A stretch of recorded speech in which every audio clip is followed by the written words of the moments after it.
이번에는 제가 진도를 꽤 많이 나갔기 때문에 끊어서 합니다. 등기 물권 변동이 일어나죠. 등기가 하게 되면은 그 유효 요건, 등기의 요건입니다. 거기서 형식적, 절차적 요건이 있고 실질적 요건이 있습니다. 그런데 형식적 요건은 절차적, 우리 법무사는 실체법이 있고 절차법이 있잖아요. 그러니까 이 절차적으로는 요건을 굉장히 따져야 돼요. 그 절차가 요건이 안 맞게 되면은 각하 내지는 기각되니까.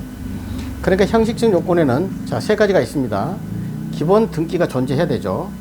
있어야 될 거 아니에요. 기본 등기가.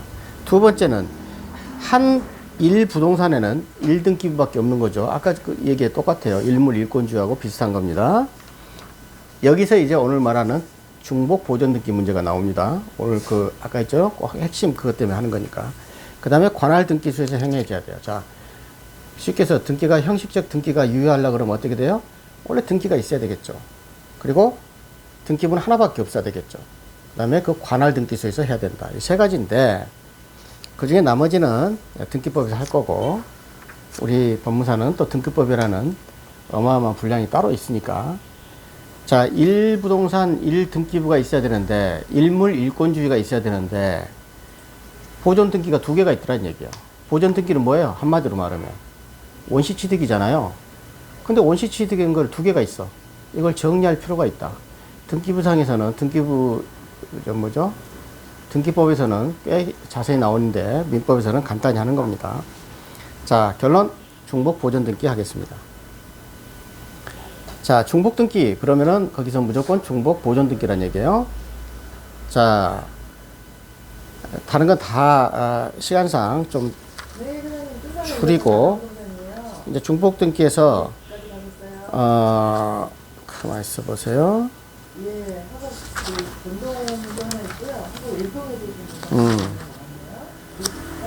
짧게 할 거니까 그냥. 자, 이렇게 보게 되어 있습니다. 보존 등기를 최초 원시 취득인데 보존 등기를 A란 사람이 있고 B란 사람이 있어요. 안 그러면 A 내가 똑같은 물건에다가 중복해서 보존 등기 할 경우가 있고 A란 사람이 할 수도 있고 B란 사람이 할 수도 있고 등기 명의인이 2가지로만 나누면 돼요. 동일한 경우는 어떡할 것이고 등기 명의인이 상이할 경우에는 어떡할 것이냐. 중복 등기가 되어 있는데 자, 등기 명의인이 동일했어요. 그러면 내가 그 보존 등기를 했어요. 그런데 먼저 하고 뒤에 있는 게 있을 거 아니에요. 무조건 선등기 유효해요. 후등기 무효. 끝. 그러니까 결국은 선후, 후등기 무효. 결국은 등기 명의인이 상이하든 달라질든 기본적인 거는 좀 후등기 무효예요. 선등기 유효고. 아셨죠? 등기 명의인이 동일할 때는 그거. 등기 명의인이 상이해. 홍길동이가 보존 등기하고 김갑돌이가 보존 등기 해놨어요. 그런데 이것도 후등기 무효예요. 김갑돌이가. 그런데 사람이 다르잖아요. 사람이 똑같을 때는 둘 중에 하나만 없애버리면 동일한테 귀속되는 거고. 근데 사람이 달라. 홍길동이하고 김갑돌이하고. 근데 만약에 홍길동이 것이 먼저 등기가 돼 있는데 이게 원인 무효다 그러면 후등기가 유효가 되겠죠. 그래서 선등기가 원인 무효가 되지 않는 한 후등기는 무효다 이런 얘기예요. 결론 후등기가 기본적으로 원칙은 무효입니다. 그런데 선등기가 무효가 되면은 후등기가 유효화된다. 사람이 다르니까. 둘 중에 하나는 유효해야 되니까. 쉽게 말하면 똑같은 사람일 때는 무조건 후등기 말 써.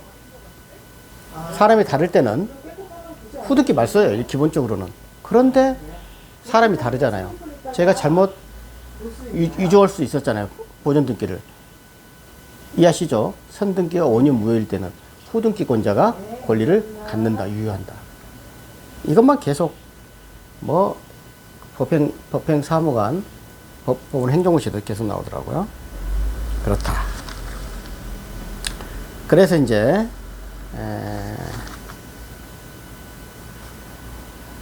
시간이 너무 짧네. 그것까지 마저 할까요? 유효권까지 하겠습니다. 너무 끊기가 그러네.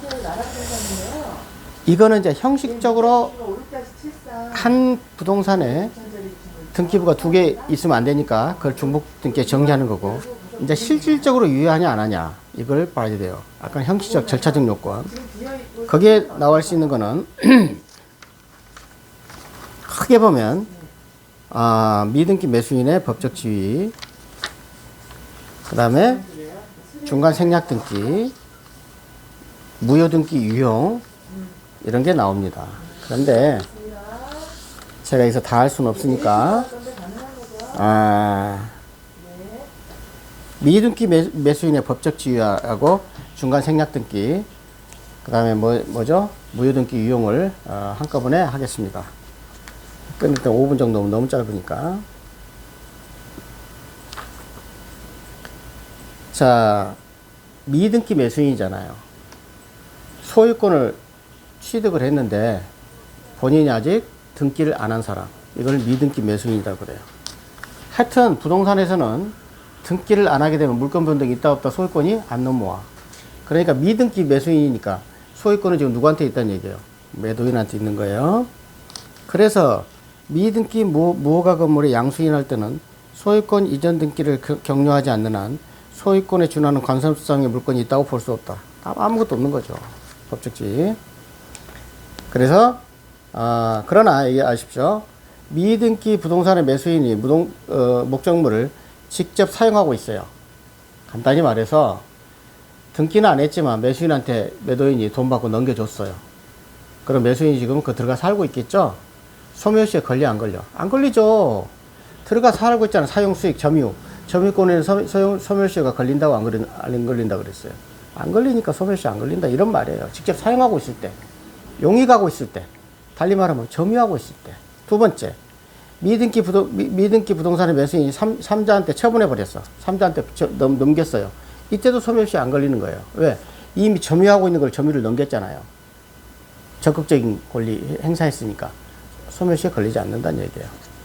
이 정도까지가 미등기 매수인한테 한 거고, 중간 생략 등기 너무 중요한데 여기까지만 할까? 중간 생략 등기하고